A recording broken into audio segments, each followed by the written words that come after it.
O ano naman masasabi ni Claire Castro kay Libiste? Doon sa press statement ni Libiste.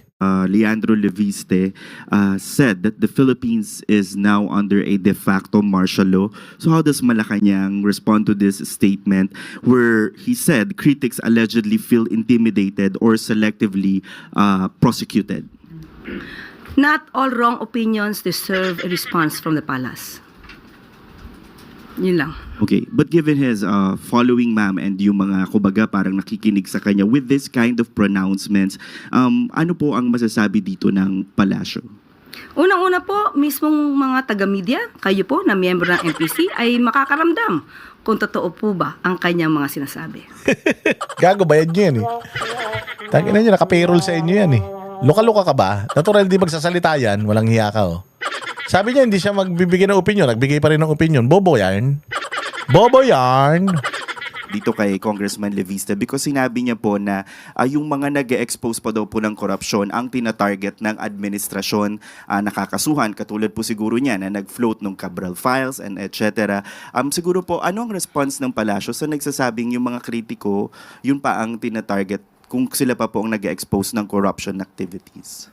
Kung may mga kritiko, makikita naman po natin panay-panay ang pag-akusa, pagbibigay ng mga masasakit na salita ng walang katotohanan kay Pangulo.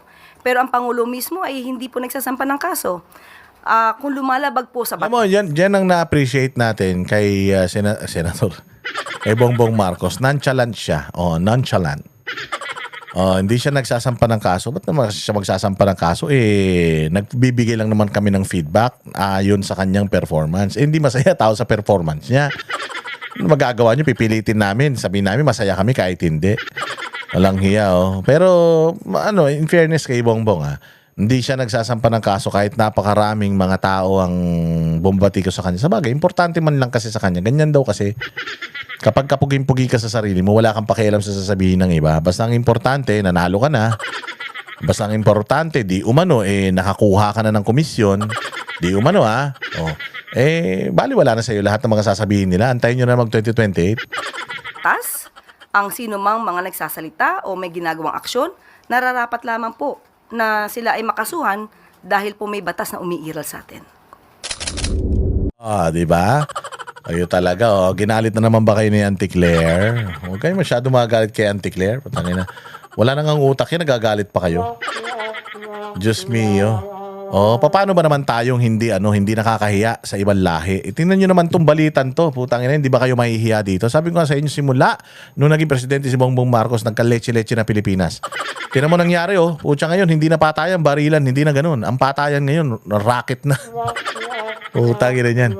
Matatakot talaga tayo sa kupin ng China. Pucha, mantakin mo, normal na tao, may RPG. Ngayon ito nakakahiya to. Isang Japanese national ang winalang hiya ng isang Pilipino. Putang ina. Alam nyo dyan sa Japan, galing kami dyan. Taon-taon nandiyan kami. At yan ang pinaka-paborito kong bansa sa buong universe. Nakapunta na ako sa Pluto, sa Uranus, sa Venus, tsaka sa Mars. Pucha ina, itong Japan na to ang talagang pinakamaganda out of this world. At alagang-alaga ang mga turista dyan. Kahit mag-iwang ka ng kape ng cellphone mo sa kapihan, ipang-reserve mo ng upuan mo yung cellphone mo. Pucha, hindi mawawala diyan. Kumbaga, tourist heaven itong Japan na ito dahil walang masasamang loob. Mantakin mo yung mga taga-Japan pupunta rito, pagdating dito, putang ina, walang hiyain natin. Dapat itong hayop na itong nang walang hiya dito sa hapon na to, dapat to bunutan ng ng pilik mata isa-isa hanggang sa mawalan ng malay Dapat to kurutin, kilitiin hanggang mamatay. Hindi to dapat binubuhay to mga putang ina nito. Nagkaroon ng lisensya at lakas ng loob ang mga hayop na ito dahil hindi na si Duterte presidente Yung presidente natin nonchalant. Nonchalant, ibig sabihin wala lang, dead ma. Panoorin natin itong balitan to. Mahihiya kayo sa mga sarili nyo. Isang lalaki matapos pagnakawan at bugbugin ang isang Japanese national sa Parañaque City. Ang krimen, nahuli kam. Ang detalye sa agenda report ni Ryan Reloban ng Abante. Umaga noong Sabado nang makuna ng video na ito na pilit nakikipag-agawa ng isang individual sa isang taong nakahiga sa kalsada sa kahabaan ng Cavitex Access Road, Barangay San Dionisio, Parañaque City. Mapapanood din sa viral video na sabay takbo ang individual matapos makuha ang kanyang bitbit. Sa pag-iikot ng mga tauhan ng Community Environment and Natural Resources Offices o Sentro Parañaque, dito na nakita ang isang taong nakahandusay at naliligo sa sarili niyang dugo. Pinaghahampas at pinagnakawan pala ang 62 years old na Japanese national na si Akira Moriyama. Kinilala naman ng suspect na si Ariel Aliso, 49 years old at isang pinya vendor. Utang ina mo ka. Hay, nako. PNP, pucha ka na. Pahiram nyo nga sa akin yung buwaka ng ina niyan. Lalambingin lang na. Sabi ko, nako, utang ina. Ito yung mga masarap na na pag nasa kulungan, ito yung mga masarap sinusundot-sundot ng kiniskis na toothbrush eh. Tangina, nakakahiya talaga Pilipinas. Wala na nga turista pumupunta rito sa atin. Putang ina, ginaganyan nyo pa yung mga turista. Hayop kayo talaga. Utang inang Pilipinas na ito. Noong January 24, 2026, nang pumunta si Mr. Moriyama sa may wetlands, may Parañaque, Dunga, Las Piñas, Parañaque, West Glandate, para mag-sightseeing around 10 a.m. Doon po niya na itong suspect ay sinundan po siya. At kinuha yung bag niya, kung ayaw ibigay ni Mr. Moriyama, si Pamalo, nakapagita ng Pamalo yung suspect natin ang pinagpapalos. Sa tulong naman ng backtracking sa pamamagitan ng mga nakakalat na CCTV sa iba't ibang lugar ay agad na aresto ang suspect nung araw din ng krimen. Batay sa kanyang salaysay, nagawa raw niya ang Tang ina nyo, ba't biniblur nyo? Huwag nyong i-blur po ng ina niyan para makita natin yung pagmumukha niyan. Pag nakita ko talaga nagtitinda ng pinya yan, isusuksok ko sa tumbong niya talaga yung mga pinyang tinda niya eh. Tangina, walang karapatang i-blur tong mga to. Pucha, pag kayo mga senador, nakalabas yung mga muka. Pag si Pastor Kibuloy, nakalabas yung muka. Utangina, tapos itong mga ganitong mga satanas, pinoprotektahan nyo pa mga hayop kayo. Ina nyo talaga. krimen dahil kailangan umano niya ng pambayad sa renta ng bahay. Utangina mo, Napilitan dapat lang sa'yo daw siyang mamatay. saktan ng biktima dahil ayaw ibigay ay ang mga gamit. Ayon kay NCRP o Chief Police Major General Anthony Aberin, sa paunang investigasyon ay walang grupo na kinabibilangan ang suspect. Pero patuloy niya ang kanilang investigasyon kung may dati ng kinasasangkutan na krimen ng suspect sa iba't ibang lugar sa Metro Manila. Baka may previous incident na ang ginagawa niya to, kaya lang, hindi natin matukoy kung ano yung mga previous incident. So, it's a part of our continuing Lahat kayo, hindi natutukoy. Putang inang yan, hindi matukoy. Mga walang iya kayo. Ay, mga silbi. investigation kung may mga previous involvement dyan sa mga krimen na nangyayari o kanyasik. And thereby, sinistagaya na kapatay. That's yes. Naibalik naman sa Japanese national ang ilang nakuhang gamit gaya ng passport, cellphone at wallet maliban sa pera na 50,000 yen. Sa ngayon ay nagpapagaling na ang biktima sa hospital. 50,000 yen, maliit man lang yan. Yung 50,000 yen, mga 25,000 pesos, 20,000 pesos yan. Putangin na talaga, no? Ay, nako, Pilipinas. Anong nangyari sa'yo? Napakaganda mo sana. Kaya lang, putangin na, puros pasaway ang mga nandyan.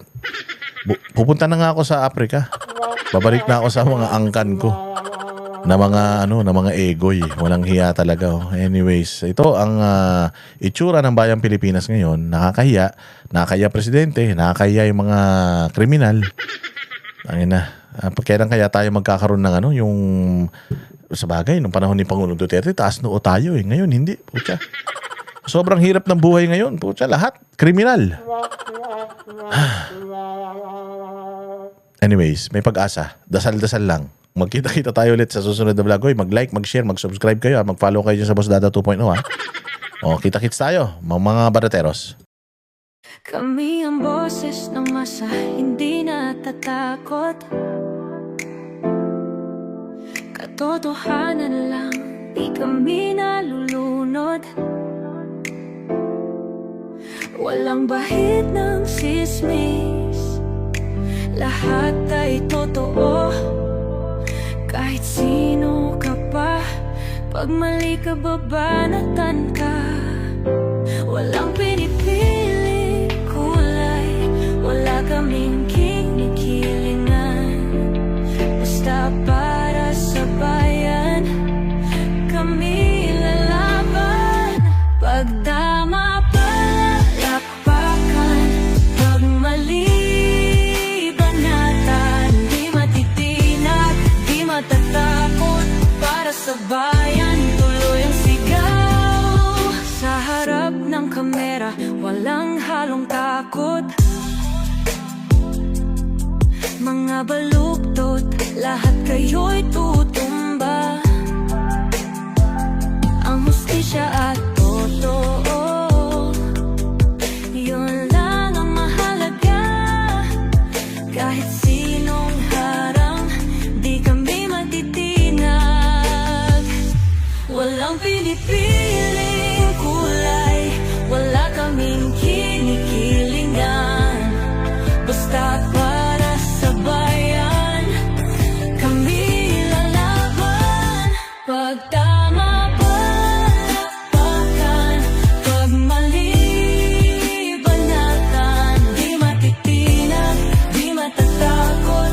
Para sa bayan, tuloy ang sigaw. Kung nasa tama ka, ikaw ay aming kasama. Pero pag mali ka, handa ka na bang mabasag? Banateros kami, walang inuunan. Dahil bayan muna, bago ang sarili.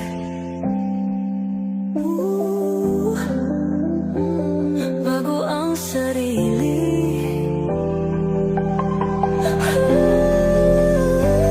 Pag tama, palakpakan. Pag mali, banatan. Banateros ang sigaw. Katotohanan ang laban.